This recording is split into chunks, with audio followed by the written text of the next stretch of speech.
Javier Huerta Jurado, quien será el moderador de la segunda mesa, que lleva por nombre el Sistema Educativo Cubano, Ideario y Orientación Social. El maestro Javier Huerta se distingue por ser profesor investigador asociado categoría D del Departamento de Derecho de la Universidad Autónoma Metropolitana. También es profesor de asignatura de la Universidad Nacional Autónoma de México, Zacatlán, por concurso de oposición. Sus estudios bastan desde la licenciatura en Sociología con especialización en Sociología Rural y Urbana, también de estudios de posgrado en Estudios Latinoamericanos por parte de la Universidad Nacional Autónoma de México de 1989 a 1991, tiene un diplomado en el Estado Latinoamericano, Integración, Sindicalismo y Democracia de la Universidad Autónoma de la Ciudad de México, seminario permanente de los estudios sobre la democracia en América Latina, y también seminario permanente de estudios sobre el capital de Marx. Ha participado en diversas instituciones como miembro del Consejo Editorial de la División de Ciencias Sociales y Humanidades, miembro del Comité Editorial de la revista Alegatos Universidad Autónoma Metropolitana, y también es asistente editorial de la revista, secretario editor de la revista y actualmente es director de la revista Alegatos. Pido un fuerte aplauso para presentar al profesor Javier Huerta Jurado. Por favor, nuestro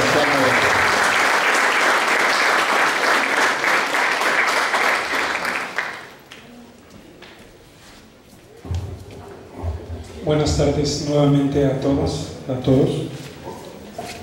Yo traía un escrito de unos 5 cuartillas, pero no quiero consumir el tiempo. La modalidad que digo, porque siempre es una tentación hablar sobre el sistema educativo cubano, pero en esta ocasión, dado el tiempo, solamente me voy a dedicar a moderar la mesa. Nuestro invitado tiene 40 minutos para exponer, tenemos 20 minutos para hacer comentarios sobre la exposición y el resto lo dejaremos para que la comunidad intervenga. Yo prefiero hacerlo sin papeles, sin hojas, prefiero que las preguntas sean abiertas y solamente me voy a dar me voy a tomar el tiempo para presentar a nuestro invitado y al comentarista. El ponente de este tema es el doctor José Ron Galindo, es primer secretario de la Oficina de Educación de la Embajada de Cuba en México, es licenciado en Educación con especialidad en Matemáticas, máster en Investigación Educativa en Cuba, diplomado internacional de Educación, Equidad y Calidad para la educación básica con énfasis en lenguaje y matemática, de la Universidad de Chile, y es doctor en Ciencias Pedagógicas en Cuba. Le voy a dar la palabra porque yo creo que lo más importante es escuchar lo que nos viene a compartir. Tiene la palabra, doctor Ron.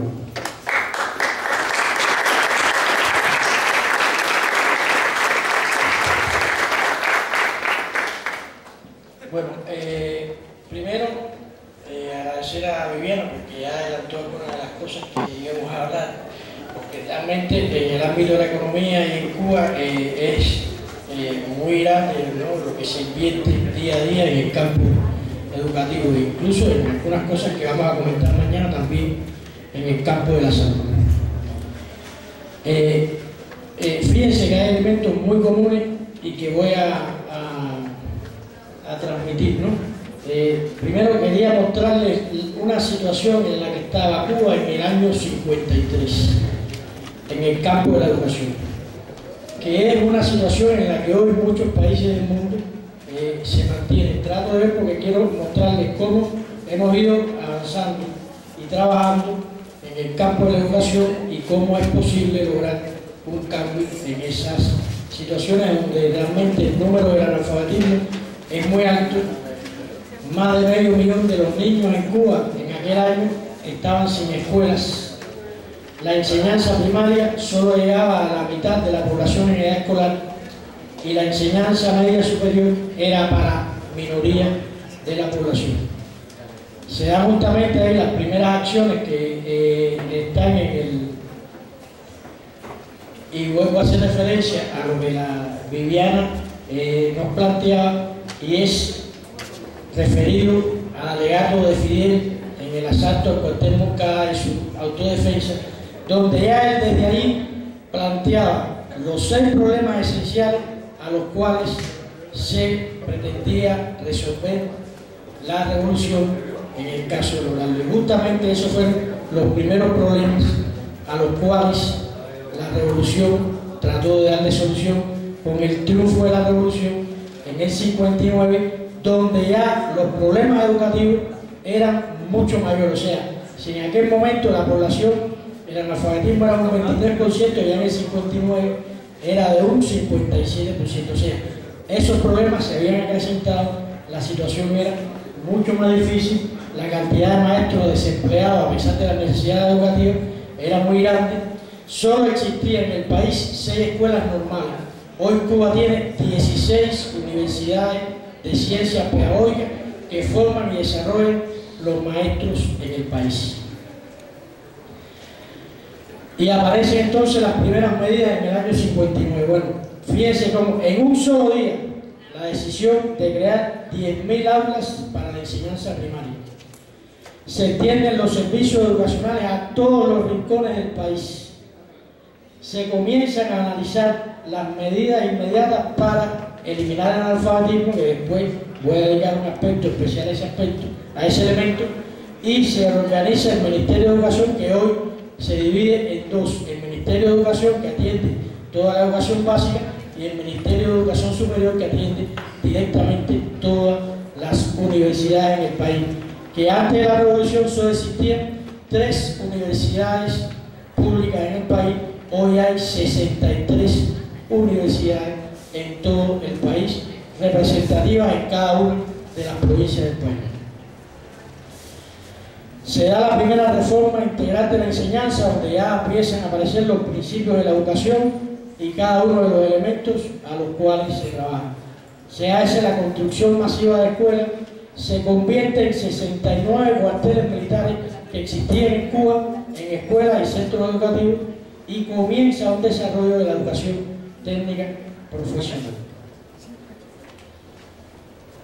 Ya en esta primera década del triunfo de la revolución, dentro de los elementos que aparecen en la ley de reforma de la enseñanza, ya como primer elemento y esencial, la enseñanza pasa a ser privativa del Estado, es laica, gratuita y masiva. O sea, en Cuba no existe educación privada, y dentro de los elementos de la economía que hoy se transforman y cambian, no entran ni la educación ni el campo de la salud. Eso está además escrito y plasmado en los lineamientos económicos de Cuba. O sea, es privativa del Estado.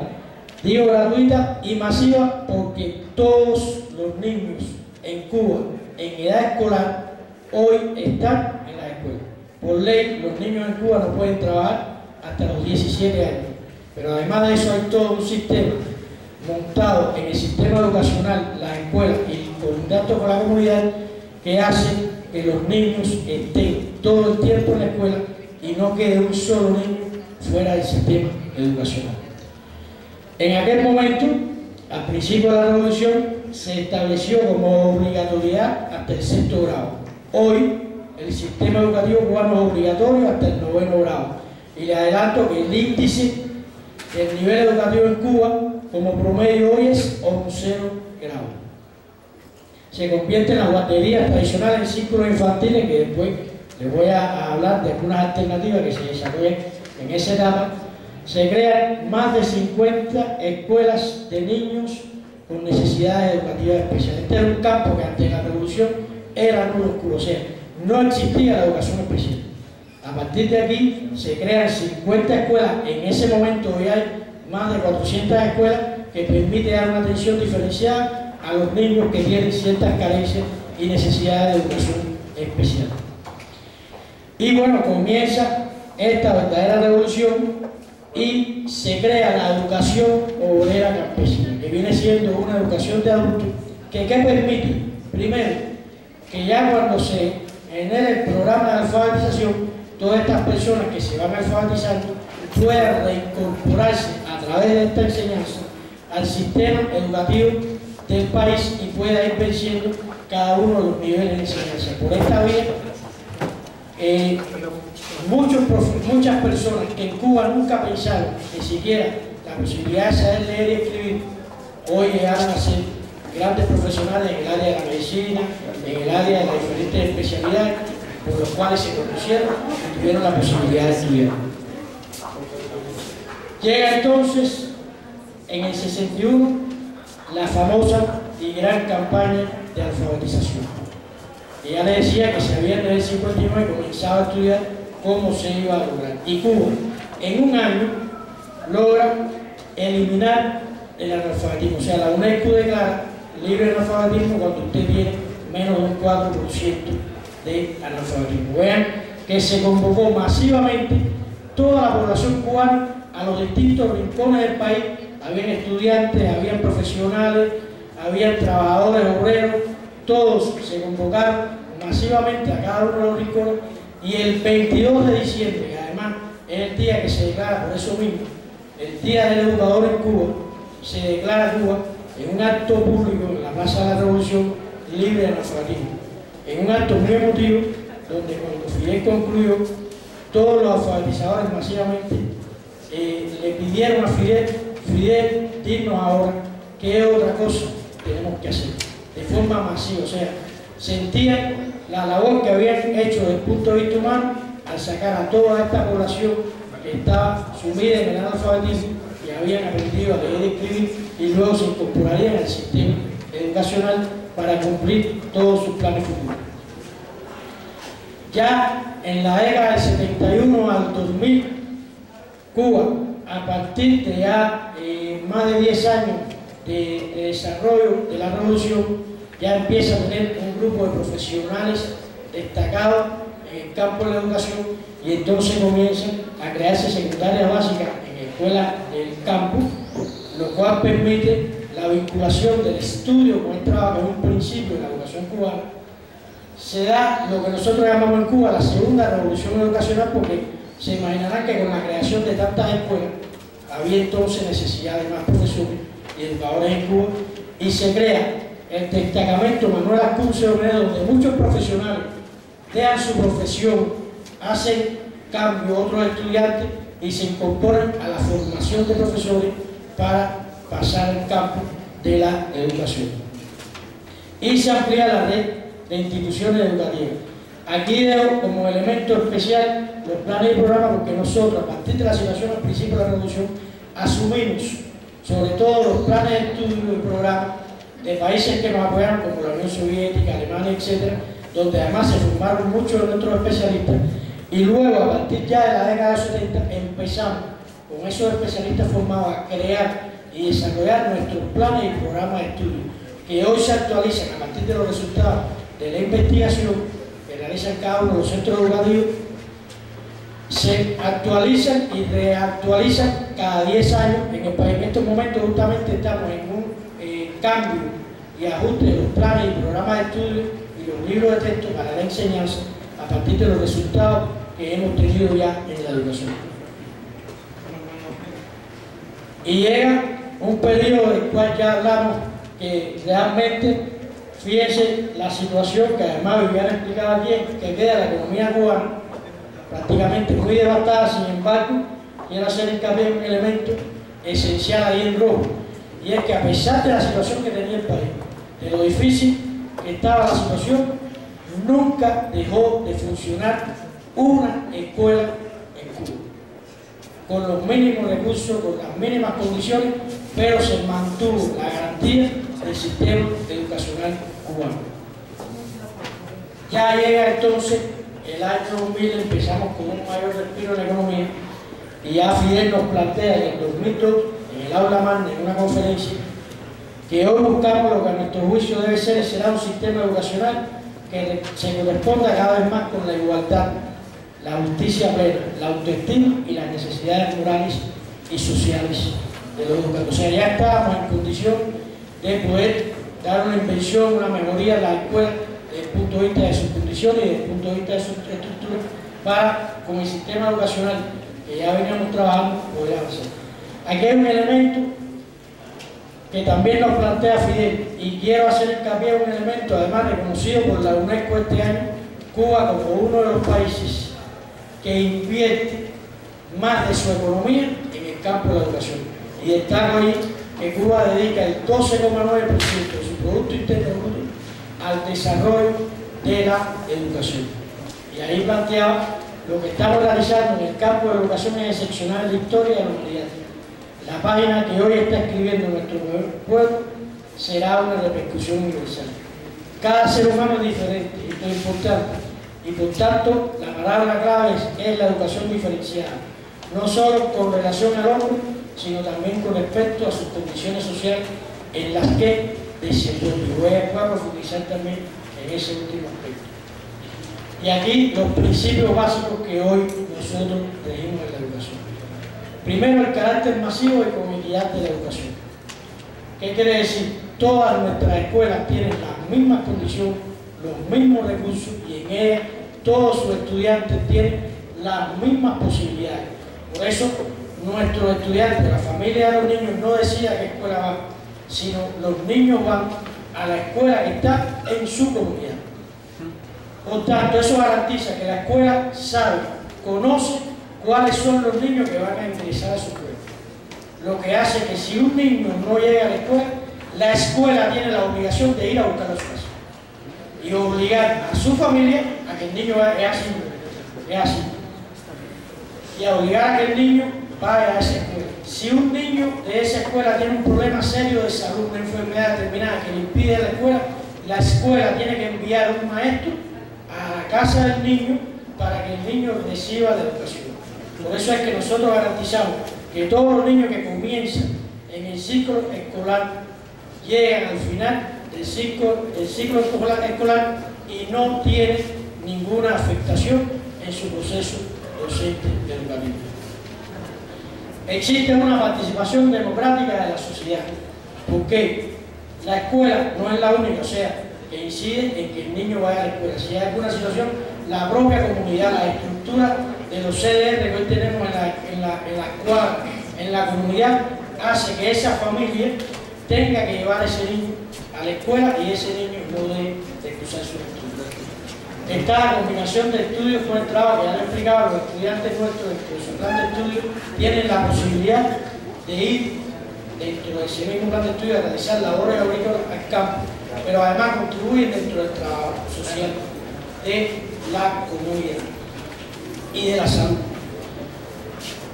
Un elemento también esencial que coordina la escuela y es los procesos de elecciones en Cuba, quienes cuidan las urnas del proceso escolar son los niños de las escuelas. Y eso lo coordina la escuela con las comisiones electorales en cada una de las comunidades.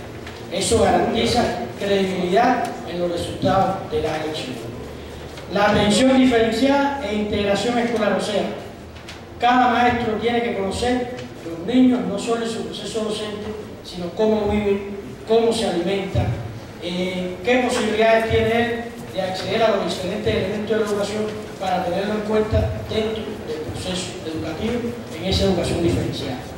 Y bueno, como les decía, ya es obligatorio hasta el 9º grado. Y bueno, gratuita en todos los niveles, incluido el universitario. O sea, en Cuba, usted en su educación no invierte apenas dinero, porque la educación, además de darle el derecho y la posibilidad de estudiar, le garantiza todos los materiales que usted necesita para sus estudios. O sea, estoy hablando de las libretas, los cuadernos, sus lápices, sus libros, que cada curso cuando termina no interés se van rotando de generación en generación, pero da la posibilidad que los estudiantes no tengan que invertir en sus materiales docentes. ¿Cuáles son los factores que permiten mantener la educación de calidad en Cuba? Primero, la superación permanente. Todos los profesores en Cuba tienen 8 horas semanales para su superación. O sea, dentro del día, de la semana, se programa, y me preguntaban cómo lo hacen para no afectar el proceso. Bueno, está determinado por día las asignaturas que le corresponden ese día a su superación. ¿Qué quiero decir? El lunes puede ser los profesores de biología y química. Ese día que no tienen docencia, se recarga el horario en las otras asignaturas y estos profesores tienen la posibilidad de ir a su universidad de ciencias pedagógicas a superarse, ya sea en las necesidades que tengan de superación o la posibilidad de realizar una maestría, un doctorado. Y la Universidad de Ciencias Pedagógicas, que está muy relacionada con el Ministerio de Educación, ofertan los cursos de esa asignatura en función de los días que el profesor tiene programado para su superación. O sea, hay una correspondencia entre la superación del profesor en la escuela y la superación que oferta la Universidad de Ciencias Pedagógicas para esos profesores. Perfeccionamiento de la dirección. Se busca y se trabaja esencialmente en que el director de la escuela se dedique un poco más a la labor metodológica y orientada al control de la labor educativa que a la labor administrativa. Y desde ese punto de vista también visita clases al profesor, controla el proceso docente del profesor, aplica comprobaciones a los grupos de los estudiantes de los diferentes profesores, lo que le da la posibilidad a ese director de escuela de evaluar al final de cada curso a sus profesores y hacerle las recomendaciones necesarias para su superación en el próximo curso. El papel de la familia. Bueno, aquí el elemento esencial, la comunidad juega una responsabilidad. En cada escuela existe una asociación de padres que conjuntamente con el conjunto de dirección planifican cada una de las actividades de la escuela y realizan mucho apoyo en función del trabajo en la escuela. Y ahí se concretan los consejos de escuela. Se han creado la posibilidad de tener más de 5.000 bibliotecas. Cada una de las escuelas en Cuba tiene su biblioteca, su módulo de biblioteca, que da la posibilidad que los niños puedan profundizar y trabajar, ampliar sus conocimientos. Bueno, se genera un clima favorable entre los estudiantes. Después les voy a explicar a partir de la distribución de un número adecuado de grupos de estudiantes por cada aula en los niveles de enseñanza. La entrega pedagógica, que es un proceso en el cual al concluir el curso escolar, cada profesor tiene que entregarle al profesor que va a recibir los niños en el otro curso escolar las características de cada uno de los estudiantes de su grupo. Estoy explicando no solo los problemas o virtudes que tengan en las disciplinas o asignaturas que imparten, sino también esos problemas que le hablaba de cómo vive, cómo se alimenta, cómo es su relación en el contexto y en el grupo, para que el nuevo profesor ya de cuando empiece conozca a sus estudiantes y le pueda funcionar. Igual sucede cuando cambia de un nivel a otro. Como los estudiantes de esa primaria van a la secundaria que les corresponde, los profesores de la secundaria, al concluir, cuando ya está concluyendo el curso escolar, van a la primaria, se reúnen con la familia de los estudiantes y le explican cuáles son las características de esa clase. Donde ya el niño no va a tener un solo maestro o dos maestros, sino va a tener más profesores y va a haber una mayor comunicación en ese sentido. Igual pasa con la de primaria, le hace entrega al profesor de secundaria básica de las características de los estudiantes que va a recibir en ese proceso. Y bueno, ya la esmerada atención escolar que se realiza desde la educación preescolar. ¿Cuáles son los elementos que se incluyen en la educación a partir del año 2000, donde ya la situación del país económica es mucho más factible y se invierten más elementos? Primero, un televisor y un videoprograma. Esto da la posibilidad de que cuando se incrementaron los dos canales educativos, donde cada profesor tiene la programación de esos canales, tenga la posibilidad de utilizar los medios de enseñanza en función del proceso docente educativo como apoyo. Hay un elemento aquí que es la generalización de la enseñanza de la computación, que antes se enseñaba a partir de la secundaria básica y hoy se enseña desde el preescolar. Bueno, el plan editorial Libertad para mejorar y aumentar la bibliografía en cada una de las bibliotecas, programa de Universidad para Todos que permite dar y ofrecer cursos de superación a la comunidad, o sea, son programas que se establecen primero horario de la mañana y horario de la tarde-noche, donde se dan cursos de inglés, de filosofía, de historia y de otras cuestiones que permiten a la comunidad también actualizarse en esas temáticas. Bueno, mesas redondas y tribunas abiertas donde también se trabajan temas de actualidad del mundo. y una creación, y es la posibilidad de formar maestros habilitados y dar la posibilidad de que estudiantes que a lo mejor no pudieron entrar por los exámenes de ingreso, en 2 años se forman como profesores, tienen la posibilidad de entrar en los niveles de primaria y secundaria y luego entrar más adelante en la carrera de formación de profesores y completar su formación como educador.